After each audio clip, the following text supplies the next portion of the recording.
Good morning. Happy Easter and welcome to Center for Spiritual Living, Leesburg. I'm Tamara and I'm the president of our Leadership Council. Our theme for this year is Timeless Wisdom, Evolutionary Vision. And our theme for this month is Stepping into the Unknown. The title of our talk today is The Path Less Traveled, and our presentation will be given by our wonderful spiritual director, Charlene Banks. Please join us as we open our sacred service. But before that begins, you might want to pull out your phone or electronic device and follow the instructions on the screen to join us. It's very quick. I just did it right before we started, and you can put this on your app, and it's the Labyrinth Journey. So we'll be using this later on in our presentation today. So you might want to set that up so that you'll be ready. If you cannot do that, there will be one on screen that you can follow. All right, now that we have all our business taken care of, let's open our sacred service.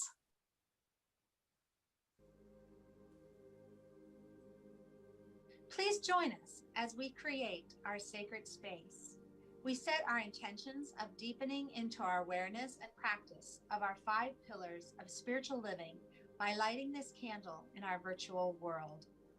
Our first pillar is sacred study, represented by the divine quality of truth.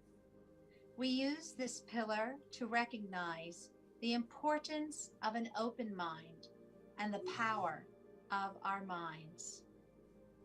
The second pillar is affirmative prayer, represented by the divine quality power. This pillar honors the power of prayer in our daily lives. Our third pillar is meditation and the divine quality of peace. This pillar reminds us of the importance of meditation and the peace we feel when we quiet our minds. The fourth pillar is circulation and the divine quality of life. We know that the great law of circulation works in our lives. As we give, so shall we receive. And the fifth pillar is sacred service and the divine quality of love. This pillar affirms our call to be a service to our world as we see through the eyes of love. Let us close our eyes as we bless this sacred space and our time together. As we weave each of these pillars of spiritual living into our service today, may they deepen our own spiritual practices of study, prayer, meditation, circulation, and service, expanding our minds and our hearts to the 5 divine qualities of truth, power, peace, life, and love. We also bless everyone who made our service possible today and everyone in attendance. May the energy of love that is generated here bless everyone abundantly, and so it is. Please feel free to add to the chat or in the comments any prayer requests or celebrations that you would like to have included later in our service. We'll include them when we have our community spiritual mind treatment, which is our form of affirmative prayer. And now we will move into our time of meditation with Charlene Banks. Thank you, Tamara. How beautiful your openings always are. I really appreciate your opening that sacred space. So let's just take a moment and go within. And as we start our service off, our Easter service, we always want to just return to that place within where the innermost high dwells.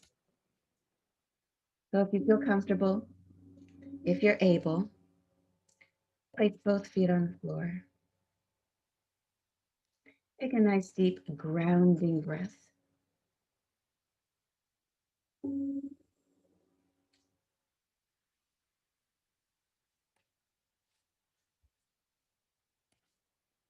I'll go ahead and share this beautiful video that we have.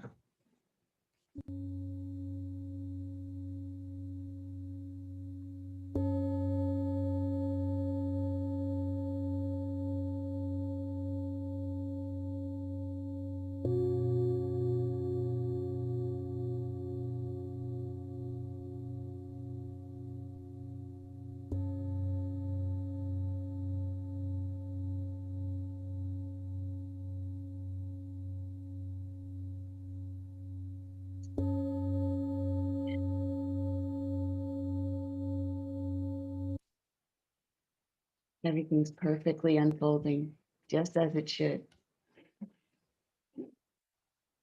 And so as we listen to this beautiful sound,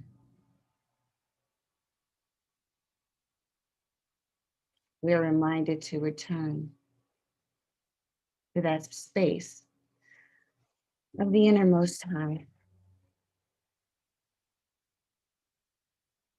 where all is well.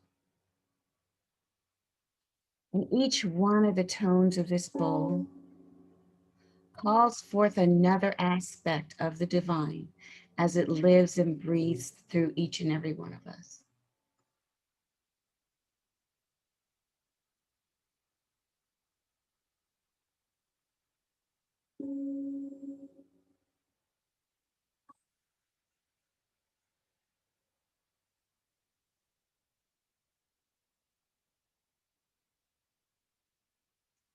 So taking another grounding breath,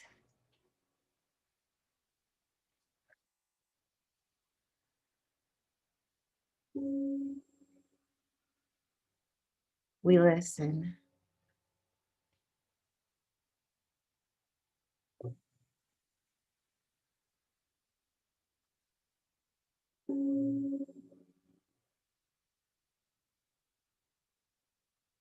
To that voice that says, I am.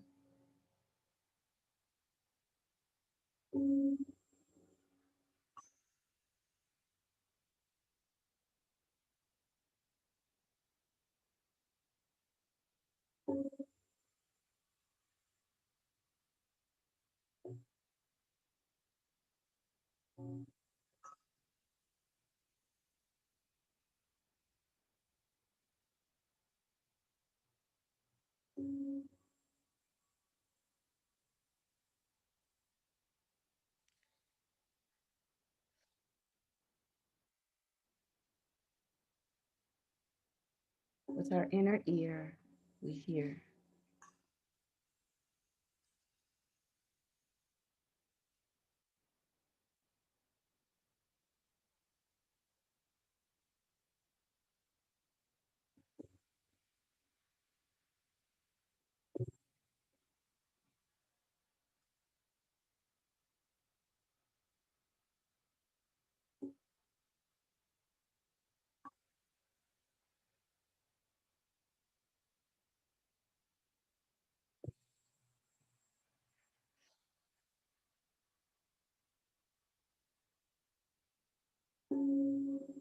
With each breath, we go deeper.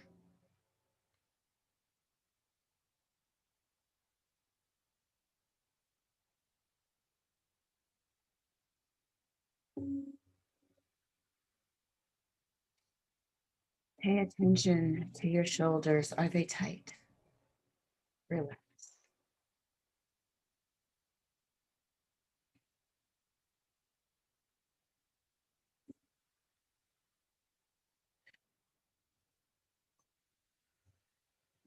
Is there any tension in your face?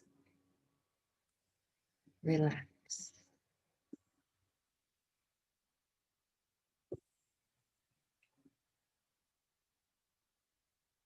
Is there any tightness in your arms or legs? Relax.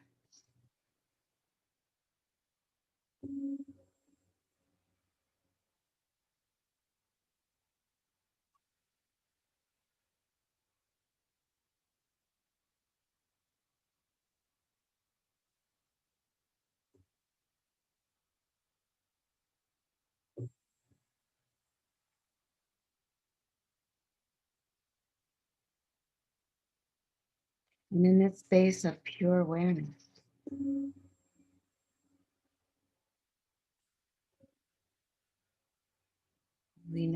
are becoming more and more of who we really are.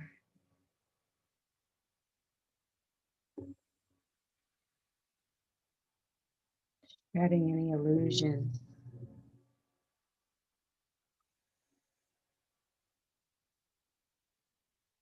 Shedding any false evidence, appearing real.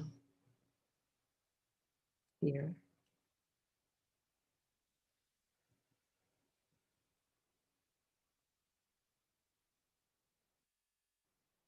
Embracing our divine truth.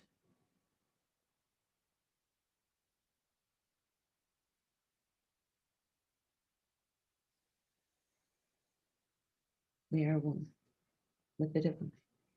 We've never been separate.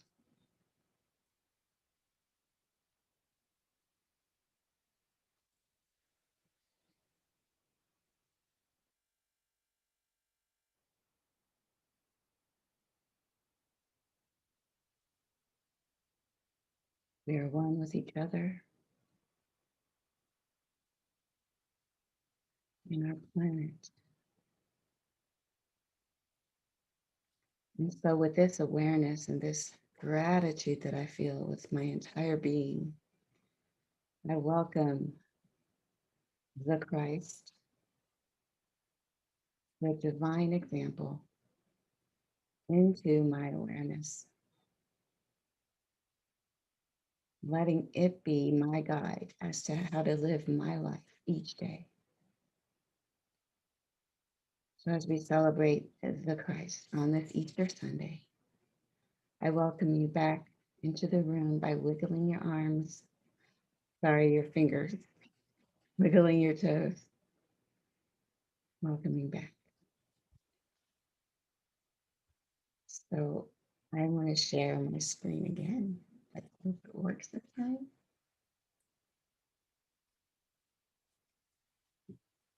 We will listen to what Leah has to say.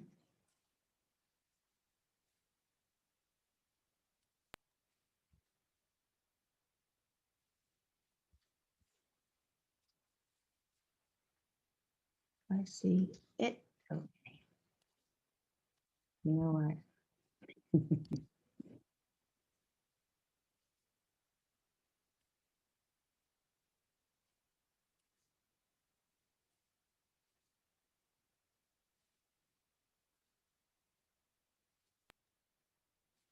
All right. Well, don't know why it wants to share this one, and that's fine. I'll just swap it.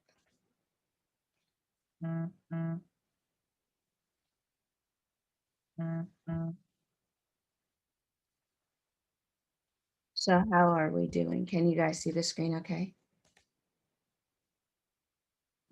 Thank you.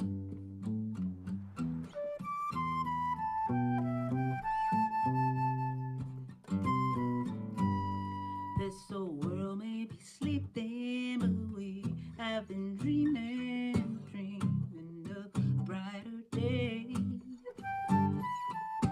Some of us keeping our minds on the reason. Beautiful season is coming our way.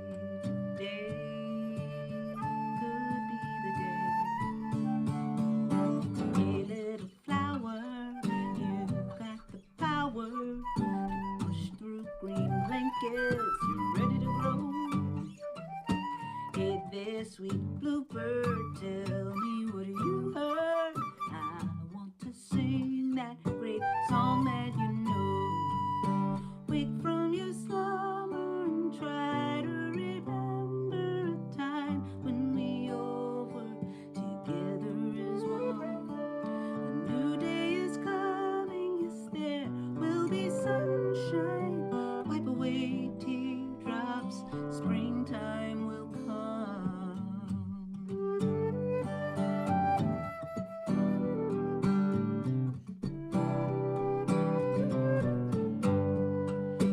It's been so lonely, but that was only our chance to realize the love that we need.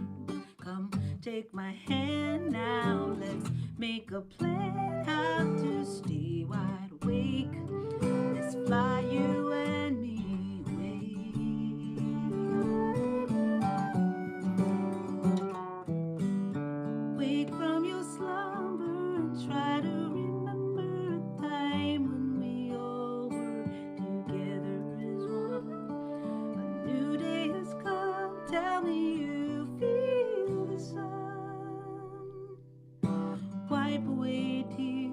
up, springtime has come.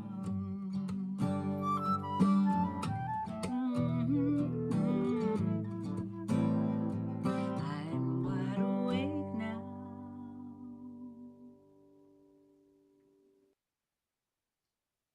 Awesome. All right, I am kind of a little bit loath to stop sharing because it might not start again properly. But let me just press pause here and then do something just really quick because I need to keep an eye on things. You know how we do. So, great. So here we have a quote, and I know that this is Easter Sunday, and our teaching, our whole Center for Spiritual Living is based upon the writings of Dr. Ernest Holmes. Now, Dr. Ernest Holmes came about, he was a brilliant mind that studied lots of different religions and noticed something. And he wasn't the only one that noticed this, but he was one of the most prominent people that noticed that there is a golden thread that flows through each religion, this commonality, this centrality of theme that happens. And so he not only studied the Bible, he loved the Bible, loved Christianity, but also studied Buddhism and Hinduism and Taoism and all that, and found that we are all embracing the same core truth, much like Joseph Campbell in The Power of Myth. They found that the same stories are being told about our path as human beings through life and through our explanation and experience of death, and that through life and death, so many different values can come to us, so many different awarenesses can come through us, and that death is not really the end of life, but that it is the beginning of another level of life. So that birth, death, rebirth is not only seen in nature, but it's also seen in the stories that we tell and the myths that we hold dear. And when Jesus, the master teacher, came to this, realm, sort of marrying the divine and the physical into one great example of who we really are. It was really just a perfect example that spread further and wider than any other example of those that came before. There were other previous examples of our true divinity that have come to this earth. If you go back to all the different religions, there's always a representation of this. From Osiris, right? There's a rebirth of Osiris. I'm not going to get into, I have so many talks that I'm going to try to tell in this one talk. I can't go deeply into any of them, but just know this: death, rebirth, eternal life is something that is a story that we tell ourselves through myth, through these discussions over and over again. Why do we need this? Why does the human condition require us to have a savior? Well, because we know that we're inherently missing something when we get on this planet and start looking around and start getting fed, think that we're going to get fed by external circumstances, external things. That's not how that works. And so Jesus definitely here to show us and to kind of explain and be the example of this. So Richard Rohr talks about many parables, right? There are many parables of the kingdom. And in this quote, for Jesus's many parables, they lean heavily on the language of growth and development. Why? Because when we want to be saved, we must do the saving.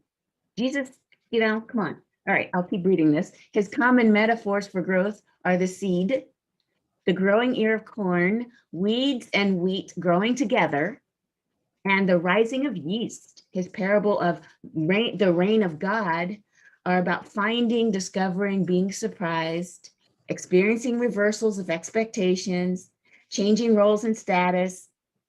These are, the notions of these are, none of them are static. They're always about something new. Now, the idea of change is definitely static. The only thing that doesn't change is change, right? We're always changing, but every time we change, we're coming into something greater yet to be. So that's the first thing, the first of my quotes. And I'm using these slides to keep my brain on the path, because I have so many things I wish I could share to you today, but this isn't our last time we're going to meet. We've got plenty of Sundays that we get to explore all of these topics, and I have to just remind myself of that. So that's why this Easter Sunday, we're just going to be exploring the ideas and the I want to say the gist, the nuance of what Master Teacher Jesus came to teach us. And I always go back to this joke that I heard.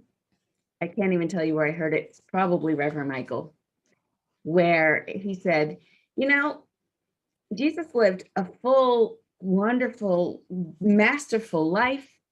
And then he spent some time on the cross. He died. And then he was resurrected. And the lessons that come with that were just so many vast lessons that came from that life and that death and that resurrection of Jesus. And so he jokes, but if Jesus were to come back and look around and see what we've done and go to all the different churches, all the different places where we have images of Jesus, he would probably be like, guys, that was like one day. You've got me on that cross. I rose, right? That was one day. You keep throwing that in my face. So it's just a pretty funny joke that, it's kind of like with social media these days. You say one thing wrong, that goes viral. Forget about all the times you said the thing right. And so it's like when we get these derivative lessons of Jesus, many of us are encouraged to focus on this one little thing, that he died for our sins, and that therefore let's just keep that image of him dying for our sins, keep it up on, keep it up, let's put it everywhere. That's where he died for our sins. But let's talk about some other things. What did Jesus actually say? That all the different parables were about us stepping into our true growth, our true self. That he said, that which I'm doing, you can do, and more. Let's put that up on the slides. Let's put that up on the walls of all the churches. No? Okay. That's kind of interesting. So, and we look at Ernest Holmes, and he says, one of the outstanding things that Jesus taught was the mistakes of yesterday can be canceled. That God's creation is always taking place. And no matter what the experience of yesterday may have been, they can be changed. And that's what the renewing of our minds is. We're born again. Every day, we human beings don't have to physically die to be resurrected. No, every time we change our thinking, change our consciousness. I'm not talking about changing your beliefs. That's not, right? I'm not talking about changing, yeah, I believe that's true. No. I'm talking about changing what you know.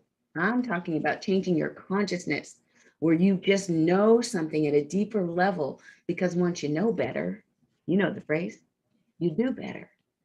And so when we look at our lives and we decide that, what I've created for myself isn't working for me, we get to change our thinking, change our thoughts, change our consciousness, so that the outside can start to reflect our growth in our consciousness. And that's one of the wonderful teachings of Jesus. So many teachings. Ernest Holmes has another quote here. And he says, I know that limitation and fear do not exist in God's kingdom. Light of the Spirit within me dissolves every obstruction in my path. Hold on to that. Light of the Spirit within me dissolves every obstruction in my path. Everything unlike the perfect nature disappears.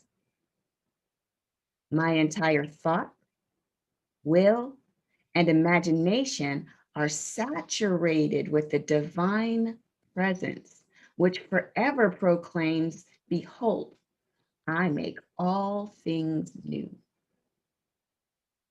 So that's Ernest Holmes just really going in and saying, listen, God is perfect. God, the universe, whatever you call it, life, it's a divine perfection that is the core truth. It's the core pattern. It's the blueprint of perfection out of which we build our lives.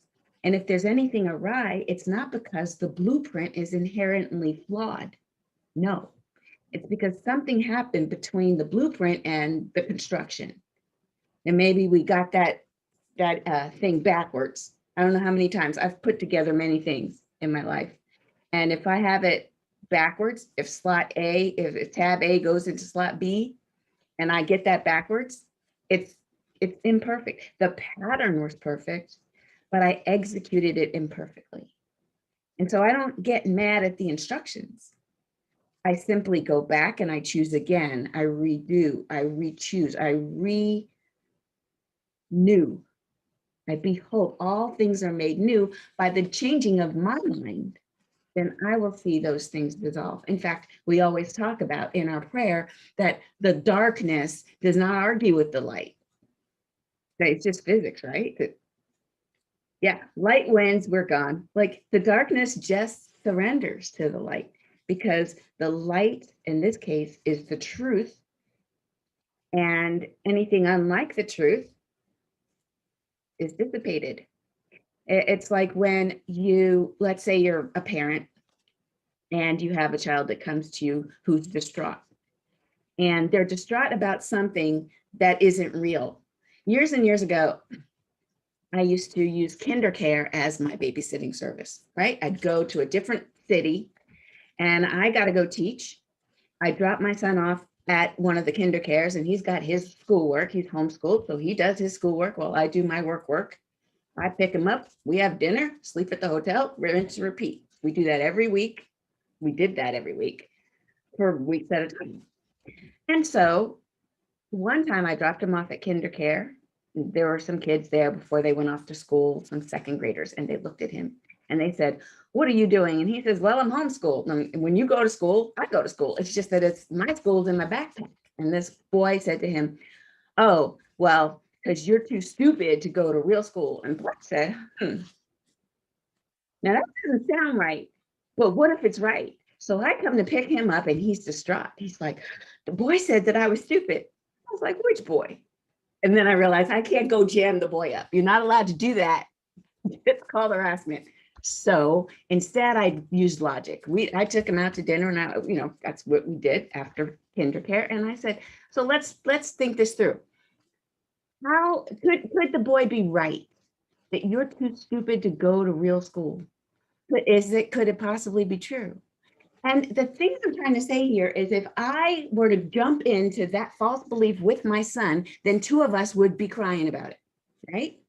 But I know better. I know that from where he sees things, there's a false belief that he's thinking it might be true and it's causing him trouble. I know it's not true. So I have to hold that high ground for Blake. And for anybody that comes to you, you do this too. If you know the truth, you're not going to get sucked into their fear that something false might be true. False evidence appearing real. That's not the truth. So we hold that high ground and we know the truth. And we simply use whatever we got to use to get them to see it.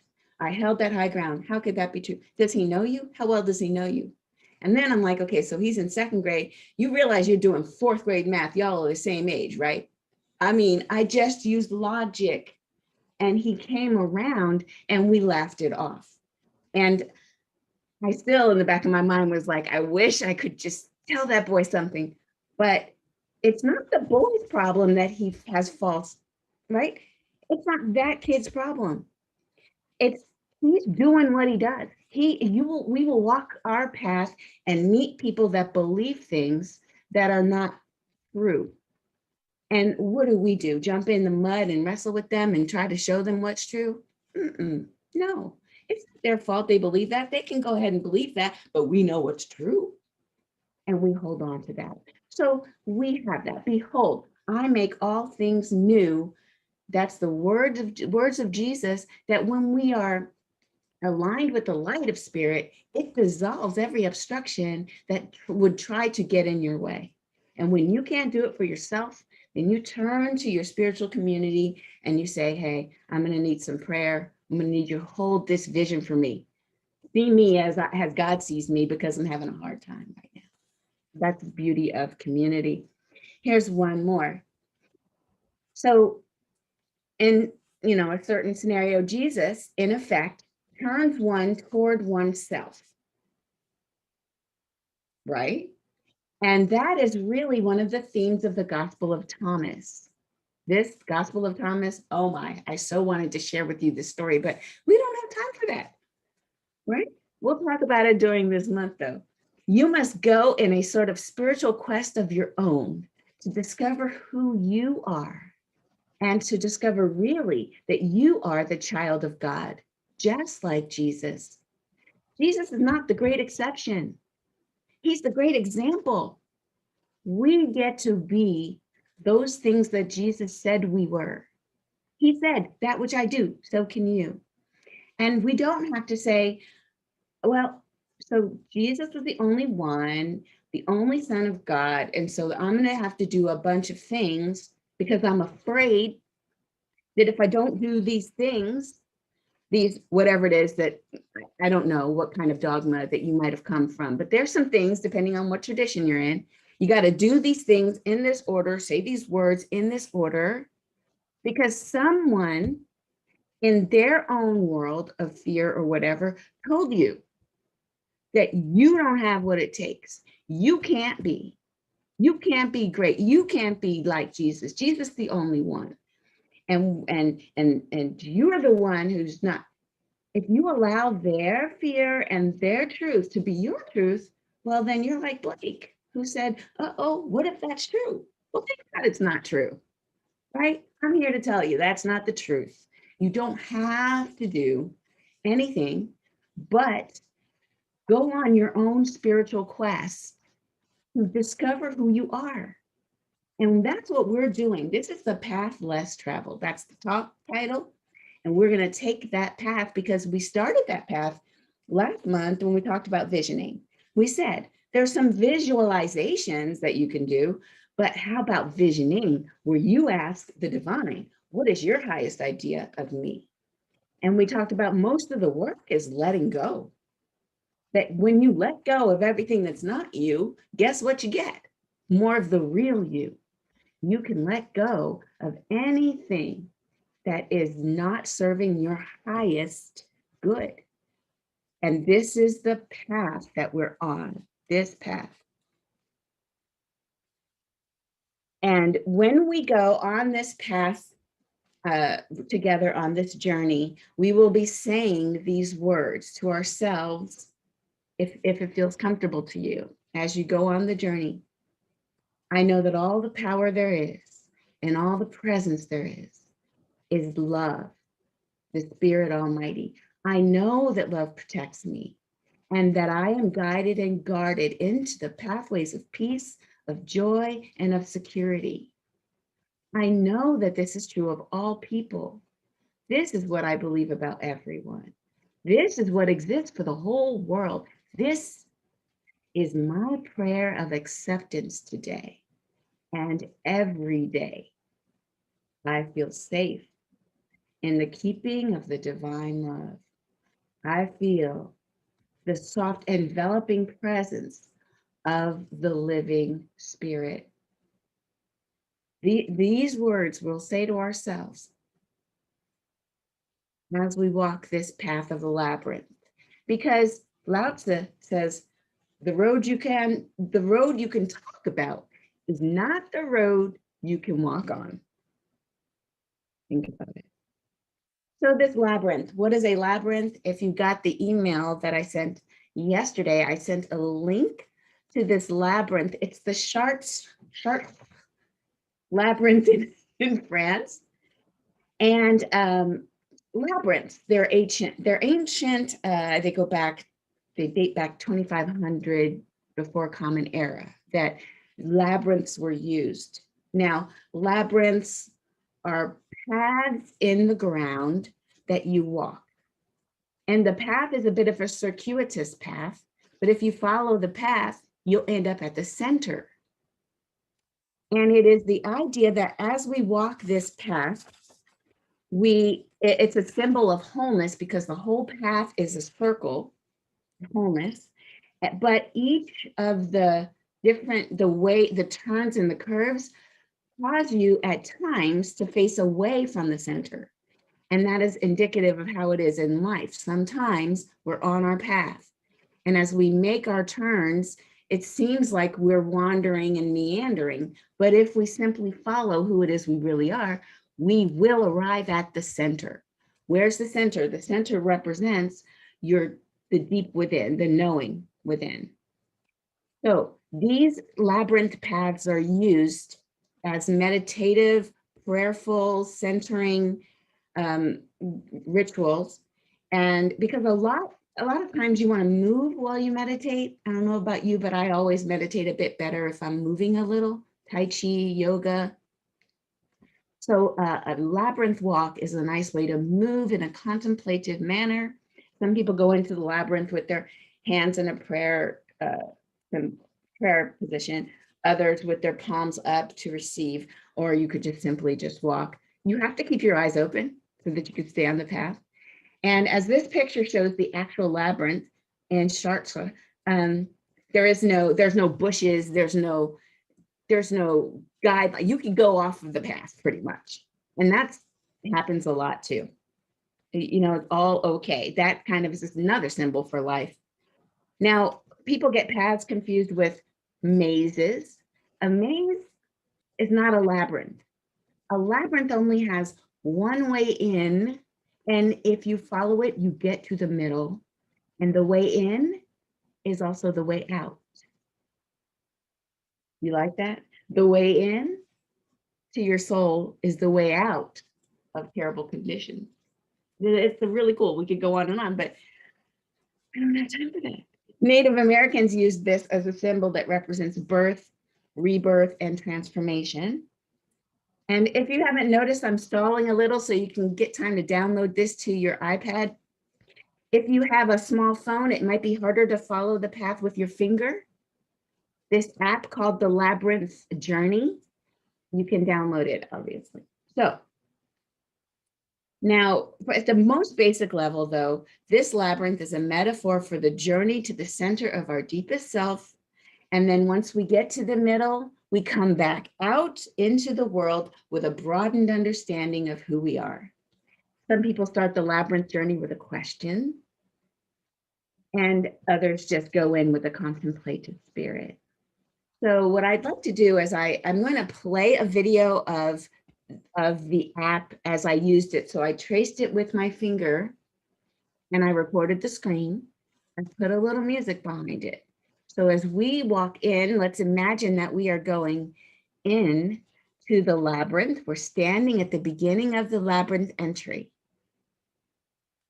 And I'm going to play a little music and I won't talk over it. I feel like I've done a lot of talking. I'll let you arrive at whatever place you need to be at. And when we get to the middle of the labyrinth, we'll pause.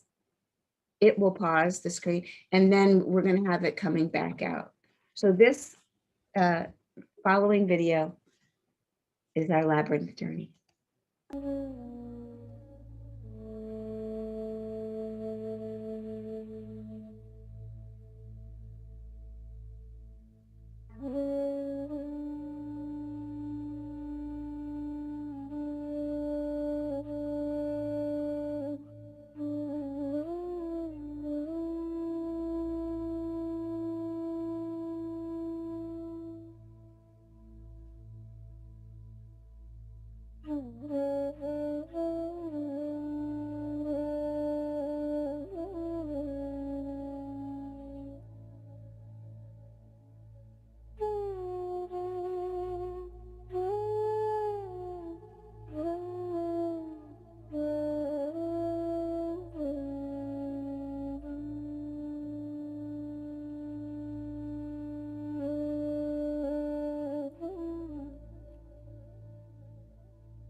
So I'm not sure if you're done with yours, but I'll go ahead and play Faith Rivera's Rise, and then we'll pray out.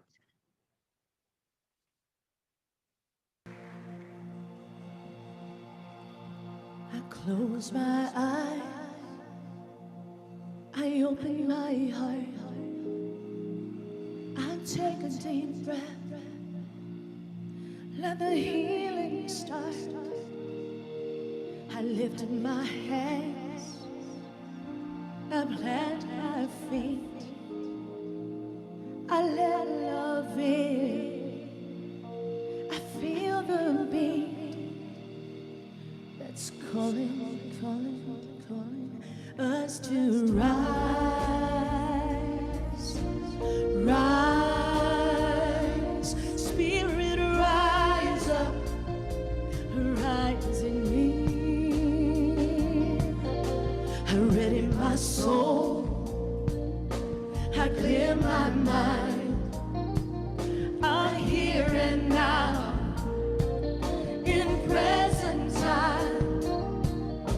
I feel the power of 1,000 suns lighting up the dark. Oh, we rise as one. Oh, rise,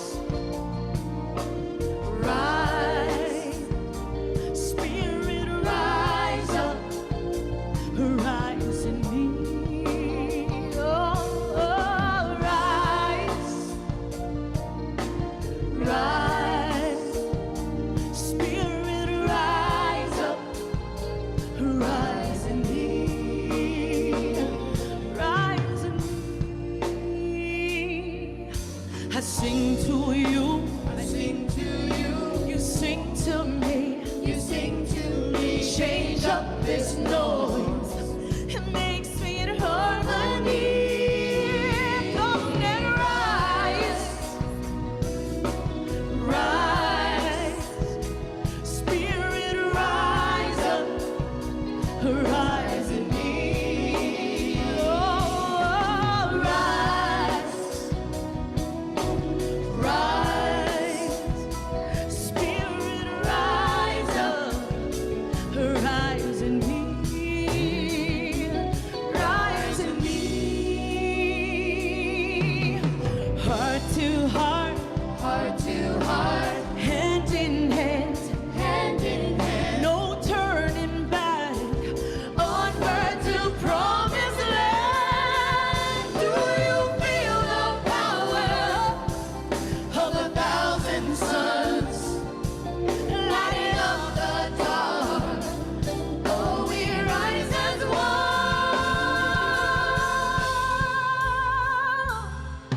Love's calling, calling, calling, calling, calling out your name.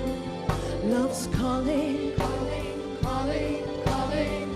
That's why we came. Love's calling, calling, calling, calling, calling out your name. Love's calling, calling, calling,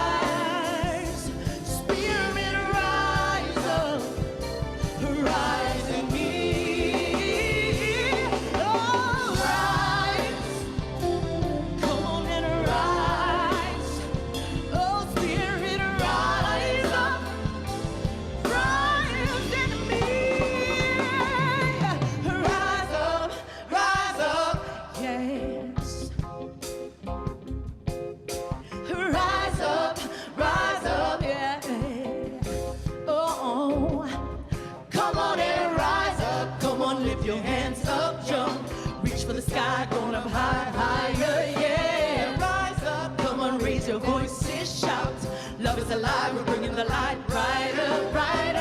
Rise up. Come on, lift your hands up, jump. Reach for the sky, for a higher, yeah. Rise up. Come on, lift your voices, shout.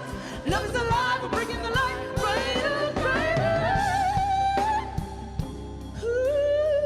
Ooh, come on and rise, rise, rise, rise up.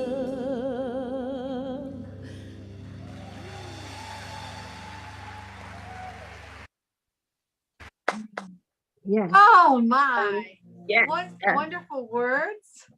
And what wonderful, wonderful music. I don't know about you, but that song's going to be going through my head for the rest of the day. Yes. And now we turn to blessing the donations that are shared today at CSL Leesburg. We believe in the law of circulation. The donations that are shared with our center blesses everyone, those who give and those who receive. We are a tithing community. So your donations help our center, our home organization, as well as organizations that inspire us and help to further our vision of creating a world that works for everyone. Please look at our screen. There are so many ways for you to give. It's easy to find the way that works best for you. So just take a look and find one. You can also go to our CSL website and click the donation button. We thank you so much for your support. No matter how you are giving, please take that gift physically or mentally and just place it over your heart and join us in our affirmation of oneness. The presence of spirit within me blesses everyone I meet, tends to heal everything I touch, brings gladness into the life of everyone I contact. Therefore, I am a blessing to myself, to humankind, and to the day in which I live. And now we have a few announcements. Please join us. We'll keep the goodness flowing your way on Tuesday mornings at 9 a.m. You can join Charlene and others as they do their dream study. And on Wednesday evenings, we have prayer and visioning. So mark your calendars and join us if you can. Please feel free to join us after service as we share our pearls. Those are the little nuggets from our service that spoke to our hearts and minds. And I don't know about you, but I got a whole bunch of notes that I can't wait to talk about. If you're a visitor, please stay and introduce yourself, because we'd love to have the opportunity to officially greet you. And as we end the sacred time together, let us once again place our hands over our hearts and say, I am love. Say it one more time with me. I am love. Now point at someone near you or to the members and guests on our screen, and we will say, you are love. One more time. Say it with me. You are love. Now put your hands up in the air for our love sprinkles. It's all love. Not just chocolate bunnies and marshmallow peeps. It's all love.